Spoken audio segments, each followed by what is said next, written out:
78 tahun yang lalu, negeri kita Indonesia diproklamasikan. Seiring dengan itu, cita-cita bangsa yang mulia digariskan.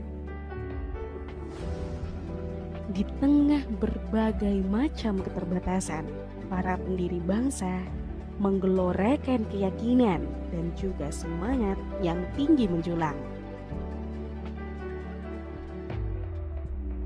Tapi saat ini, kita sedang dihadapkan dengan berbagai tantangan. Kesenjangan ekonomi, intoleransi, moralitas pemuda yang rendah, dan juga korupsi. Karenanya, Indonesia membutuhkan banyak pemimpin yang cerdas, berani mengambil resiko, open mind, objektif, moderat, dan juga berintegritas. Kontribusi para pemimpin ini dibutuhkan di berbagai sektor dan juga di berbagai daerah untuk menopang pembangunan negeri.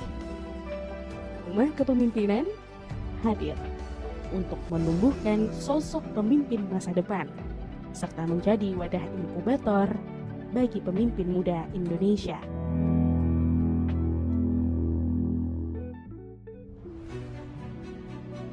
Rumah Kepemimpinan memiliki visi menjadi inkubator pemimpin masa depan Indonesia yang siap berkontribusi dalam transformasi dan pembangunan bangsa menuju Indonesia maju.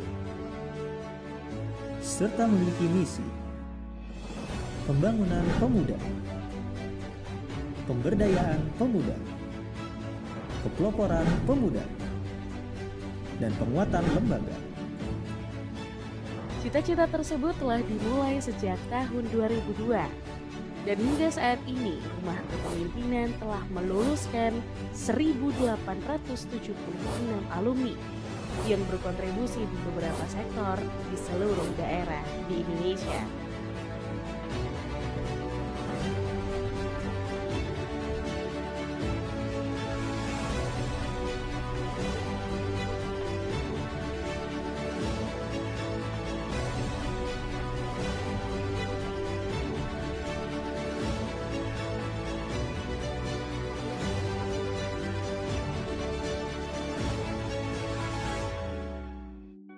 Selama 21 tahun, Rumah Kepemimpinan terus bekerja untuk menumbuhkan anak-anak muda dengan jiwa kepemimpinan yang siap berkontribusi untuk membangun Indonesia.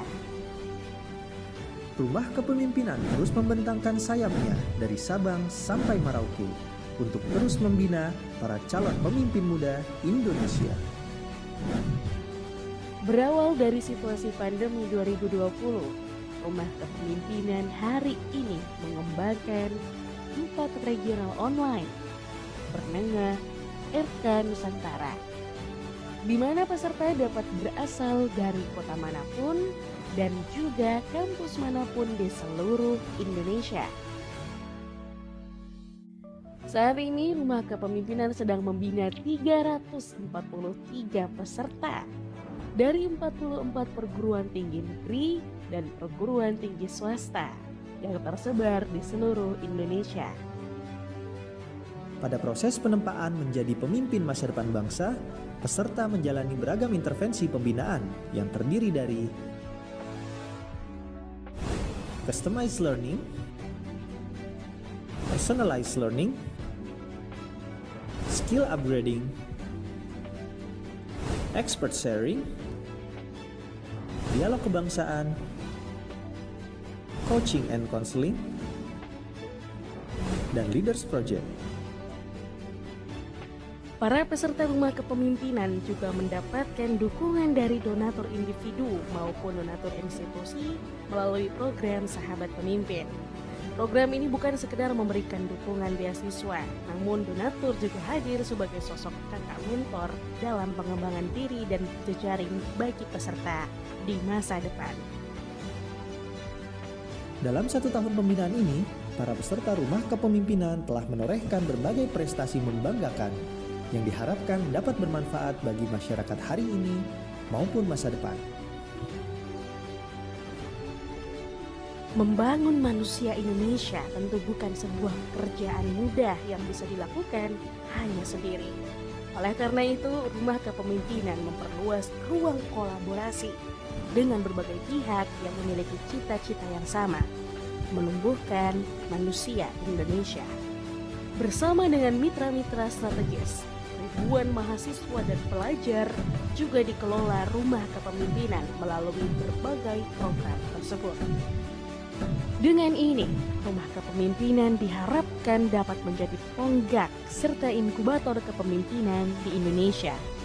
Terus berkontribusi dan tidak akan berhenti sampai puncak kebermanfaatan. Karena yang kami harap adalah terbentuknya Indonesia yang lebih baik dan bermartabat, serta kebaikan dari Allah pencipta alam semesta. Dan inilah kami, Rumah Kepemimpinan, Inkubator Pemimpin Indonesia.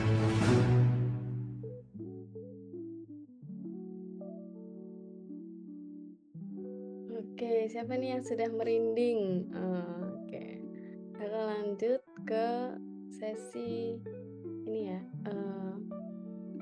penjelasan tentang Rumah Kepemimpinan. Oke,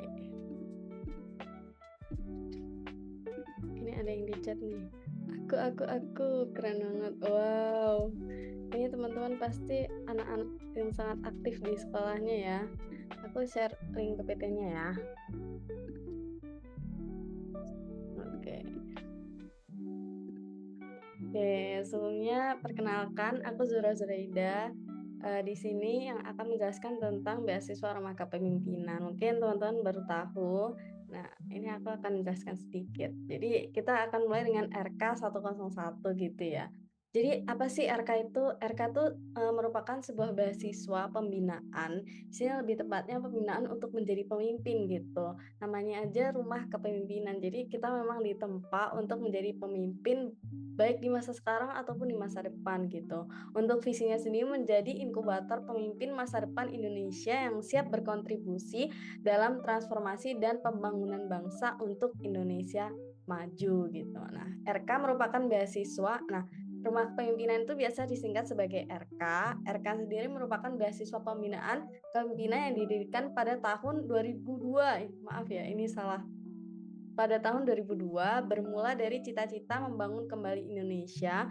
Indonesia dalam visi para pendiri Rumah Kepemimpinan adalah Indonesia yang bermartabat, Indonesia yang disegani oleh bangsa-bangsa sedunia sekaligus menjadi rahmat bagi umat manusia dan bagi guru bagi seluruh alam. Nah, untuk beasiswa RK sendiri dibuka 2 tahun sekali di bulan Januari. Nah, untuk RK sendiri kemarin buka di 2024, jadi nanti akan buka di 2026 gitu. Nah, untuk beasiswa RK sendiri itu bisa didapatkan, jadi bisa double gitu. Itu tergantung nanti untuk penerimaannya gitu ya. Tapi selama kamu masih ada ikut beasiswa lain, itu daftar aja, nanti insya Allah juga masih bisa dapat beasiswa RK. Soalnya RK ini beasiswa pembinaan, bukan cuma beasiswa untuk uang saku atau UKT gitu. Oke, next. Nah, apa yang unik dari RK? Jadi RK itu punya value yang diterapkan kepada seluruh penerimanya gitu, dan seluruh bagi ini yang ada di RK gitu. Value-nya itu ada Romo PKK, biasanya disingkat itu Romo PKK, ada rendah hati. Jadi kita diminta untuk ini ya, tidak boleh menganggap diri kita tuh lebih dari orang lain dan selalu mau untuk belajar dari orang lain gitu. Terus open minded itu kita harus terbuka untuk semua aspirasi. Kita juga harus aspirasi, dan kita juga harus beretika gitu. Ada namanya respect to time, respect to people, dan respect to system. Itu termasuk di open minded. Terus habis itu kita harus juga menjadi seorang yang moderat. Jadi kita harus terbuka lagi. Dan selanjutnya kita harus objektif tuh kita harus melihat sesuatu tuh menurut data gitu, jadi nggak boleh cuma opini aja. Terus kita juga dituntut menjadi prestatif, jadi kita harus aktif di organisasi, terus habis itu ikut lomba-lomba, dan selanjutnya itu kolaboratif. Jadi kalau kolaboratif kita ini ya harus sesama anak RK itu bisa kekeluargaannya tuh tinggi gitu. Terus kita juga bisa berjejaring sesama alumni RK. Terus habis itu kita juga harus kontributif. Jadi kita membawa dampak bagi masyarakat sekitar dan membawa dampak untuk Indonesia ke depannya. Nah, selanjutnya itu ada budaya 3R. Budaya 3R ini kalau biasanya kan budaya 5S gitu ya. Kalau di RK itu selain 5S itu juga ada 3R, yaitu respect to time, respect to people, dan respect to system. Respect to time itu gimana sih? Kalau respect to time itu ya kita harus ini ya, kalau misalkan ada pembinaan Zoom jam berapa, jam 19.00, kita bahkan udah join dari jam 18.50 gitu. Dan respect to people, kalau misalkan ada orang yang menjelaskan, kita harus memperhatikan gitu. Dan respect to system itu biasanya kalau misalkan ada tugas itu dikerjakan sesuai dengan instruksi dan waktunya. Nah, selanjutnya itu, wih ternyata anak RK. Apa nih maksudnya? Nah, kalau wih ternyata anak RK itu, jadi biasanya anak-anak RK itu mengisi di banyak acara gitu ya, mengisi menjadi banyak pemimpin organisasi. Terus biasanya di Instagramnya tuh kayak ada di highlight-nya atau di bio-nya tuh kayak awardee RK atau beasiswa penerima beasiswa Rumah Kepemimpinan atau part of Rumah Kepemimpinan, atau di story-nya itu ada highlight RK gitu. Nah, itu langsung biasanya kayak wah, aku langsung follow gitu, terus nanti langsung di DM kakaknya, "Kak, aku juga dari RK," gitu. "Aku juga sekarang sedang menjadi penerima beasiswa RK," jadinya nanti kayak bisa kenalan tuh lebih cepet gitu. Nah, selanjutnya tuh ada peserta antar waktu. Peserta antar waktu nih apa nih? Kan tadi beasiswa RK tuh dibuka 2 tahun ya, tapi setahun, jadi bisa jadi dalam 1 semester atau 1 tahun setelah dibuka, RK itu membuka pendaftaran untuk peserta antar waktu gitu. Jadi yang memang yang sebelumnya tuh ada yang mengundurkan diri atau mungkin ada yang diberikan surat pengeluaran. Nah, itu nanti teman-teman bisa join untuk menjadi peserta antar waktu gitu. Oke, aku next. Nah, kenapa kita harus mempersiapkan beasiswa gitu ya? Sebenarnya ini tadi temanya udah ada di main room. Nah, itu kesempatan untuk meringankan orang tua gitu. Jadi dengan kita mendapat beasiswa itu kan kita bisa biasanya dapat uang saku, terus kita juga dapat pembinaan-pembinaan yang biasanya itu tuh kayak mahal gitu ya harganya. Kalau misalkan kita dapat itu di luar gitu. Tapi dengan beasiswa tuh kita dapat itu secara gratis gitu, bisa mengembangkan diri secara gratis. Terus mengembangkan potensi diri secara sistematis. Jadi karena udah ada sistemnya dari beasiswa tersebut, jadi kita nggak perlu nyari-nyari sendiri nih, dan kita nanti sudah terkontrol gitu.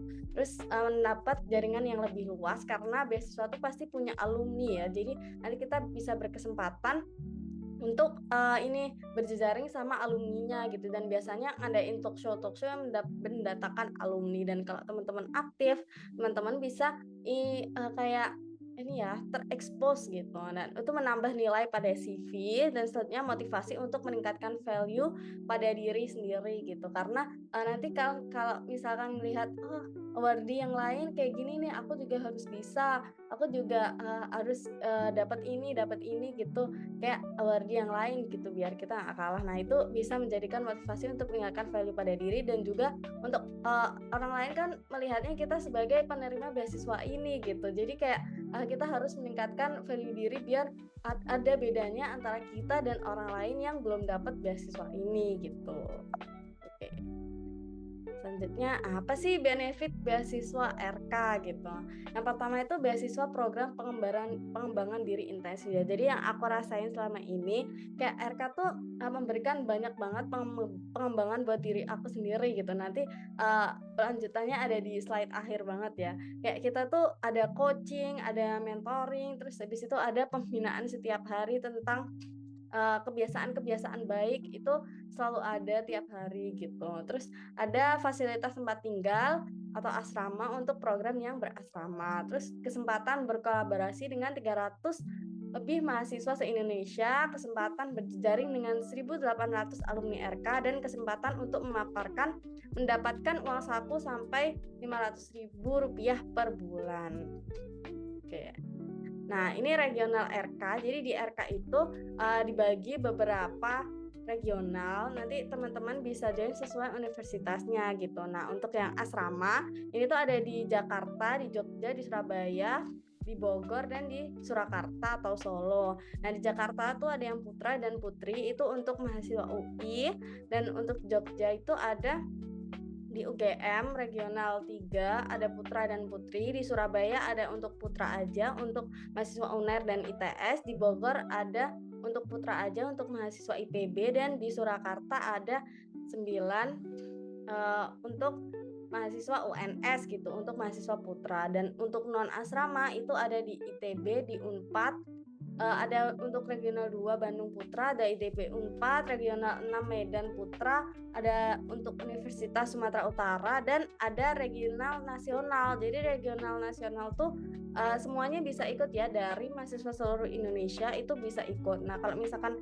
yang nasional barat itu biasanya yang dari barat kayak dari UI, Lampung, ITB itu. Nah itu kan karena nggak ada putrinya di asrama dan non asrama, itu bisa ikut yang Nusantara Putri 1 gitu, yang nasional barat dan seterusnya. Kalau misalkan yang kalau aku regional Nusantara Putri 2 yang nasional timur itu ada yang di ITS, ada Surabaya, ada dari Universitas Jember, dan bisa dari pokoknya yang regionalnya timur gitu, lebih ke timur. Nah kalau semuanya ini berkesempatan untuk mendapat beasiswa uang saku sampai 500.000 per bulan, tapi semuanya dapat fasilitas untuk program pengembangan diri. Kalau misalkan asrama cuma bisa didapat sama yang regional asrama itu. Oke, untuk selanjutnya program RK tuh ada banyak banget ya teman-teman. Ada soft skill, ada hard skill development, ada personal development, sama ada communal development. Nah kalau misalkan soft skill itu kita ada Zoom, tapi kalau misalkan asrama itu nanti secara offline gitu, ada leaders talk show tentang leadership, ada dialog tokoh, ada sharing alumni, live mapping dan sebagainya. Terus kalau personal development kita juga ada coaching setiap semester tuh kayak 2 kali, terus kita kayak ditanyain gitu apa kesulitannya, terus apa yang mau dikembangkan, terus kayak dikasih tips and trick, dikasih PR, pokoknya kayak kita bisa mengungkapkan apa yang kita mau gitu. Terus kita juga ada challenge, terus intensive mentoring tuh kayak spiritual dan life skill. Kalau misalkan hard skill itu kita kemarin ada bikin logical framework analysis, terus kita juga bikin tulisan, terus ada juga project. Terus kalau misalkan communal development program, kita tuh nanti berkolaborasi dengan regional lain yang ada di daerah sekitar kita gitu. Itu ada National Leadership Camp, itu nanti yang semuanya senasional gitu. Nah kita nanti kumpul dan ada project. Terus kalau leadership project ini project yang untuk di regional masing-masing gitu. Nah, kalau aku regional Surabaya, jadi projectnya sama yang RK Surabaya. Nah ini untuk alumni RK itu udah ada Ahmad Zaki, CEO Bukalapak, mungkin kalau teman-teman tahu, dan juga Angga Fauzan, penemunya dari MySkill, foundernya MySkill gitu. Terus ada Valdo Maldini, itu ada politikus PSI, dan ada masih banyak lagi seperti yang tadi ada di video gitu. Jadi emang alumni RK tuh banyak menjadi pendiri-pendiri sesuatu gitu ya. Ini yang udah lama gitu sih. Oke, next. Nah, apa yang perlu dipersiapkan untuk mendaftar RK? Jadi di tahap pendaftaran tuh nanti diminta transkrip nilai atau IP, terus ada pengalaman prestasi, organisasi, dan aktivitas sosial. Nah ini jadi teman-teman boleh banget yang mau daftar tapi belum punya prestasi gitu, bisa banget daftar RK, nggak apa-apa, karena nggak, yang dilihat tuh nggak hanya prestasi tapi juga organisasi dan aktivitas sosial. Kemudian ada motivasi yang kuat. Terus tahap selanjutnya itu kita ada asesmen psikologi dan spiritual capital assessment. Nah, jadi asesmen psikologi itu kayak nanti ada beberapa banyak pertanyaan yang menjelaskan tentang diri teman-teman gitu. Nah, itu harus ini ya, mengingat hal-hal fundamental tentang hidup. Kalau contohnya itu kayak kemarin apa titik terendahmu dalam hidup, kayak titik terbaikmu dalam hidup gitu. Terus kayak bagaimana kenanganmu bersama keluarga, pokoknya yang hal-hal kayak gitu. Dan gimana cara kamu mengatasi kesulitan-kesulitan dalam hidup kayak gitu sih kalau asesmen psikologi. Terus tanya ada sejuta aksi baik. Ini nanti teman-teman akan kumpul dengan pendaftar yang lainnya untuk melakukan suatu aktivitas sosial. Terus kalau tahap terakhir itu kalau misalkan teman-teman sudah diterima dari asesmen psikologi sama sejuta aksi baik, nanti teman-teman masuk ke depth interview. Nanti akan diinterview dan ada tes baca Al-Quran. Di interviewnya nanti sama orang RK gitu. Dan kalau ini tipsnya jadi diri sendiri, terus belajar tajwid dan gharib untuk tes baca Al-Quran, dan harus punya value yang teman-teman bisa tonjolkan ke interviewnya. Oke. Nah, sudah selesai. Sekian dari aku. Sampai jumpa di RK. Nah, ini untuk foto-fotonya aku mau menjelaskan. Jadi ini foto yang pertama. Kemarin kita habis ketemu sama tokoh DPR Jatim, terus atau Malang ya, DPR Malang. Terus kemarin kita juga habis kunjungan ke Yayasan Bina Bakti Lingkungan. Kita mau bikin leadership project. Terus ini ketemu sama fasilitator aku, karena memang aku regional Nusantara itu kan kita pembinaannya secara online. Jadi fasilitatorku tuh ada di Solo, terus kemarin datang ke Surabaya. Terus ini pembinaan kita, terus ini kemarin ada challenge untuk kedepannya kita mau jadi apa nih gitu. Terus ini ada lembar kerja membuat 100 mimpi gitu ya. Wah, itu sangat menantang tapi sangat seru juga menurut aku gitu. Terus ini ada Zoom, nah, kajian Islam kanan. Terus ini ada kita bikin peta hidup 70 tahun gitu. Jadi kayak setiap tahun tuh kita mau jadi apa, mau ngapain gitu, kita juga bikin. Terus kemarin ini ada ini ya, ada supervisor aku datang dari Solo juga. Sama yang ini ada ini ya, pembinaan untuk tahfidz dan tartil Al-Quran gitu, tajwid Al-Quran setiap pekan juga. Nah, mungkin itu aja aktivitas, tapi sebenarnya masih banyak lagi aktivitas kayak dialog tokoh, sharing alumni, leaders and leadership, dan masih banyak lagi program-programnya. Jadi teman-teman jangan sampai ketinggalan untuk join Rumah Kepemimpinan, karena di sini kalian akan mendapatkan banyak sekali relasi, dan alumni-alumni itu sangat terbuka untuk teman-teman yang menjadi award di Rumah Kepemimpinan gitu. Jadi jangan sampai ketinggalan informasinya. Ini ada di Instagram Rumah Kepemimpinan. Ini udah aku taruh linknya, sama websitenya udah aku taruh linknya juga. Oke, terima kasih banyak teman-teman atas perhatiannya. Ya, ke izin tutup. Wassalamualaikum warahmatullahi wabarakatuh. Kalau ada yang mau ditanyakan, boleh banget.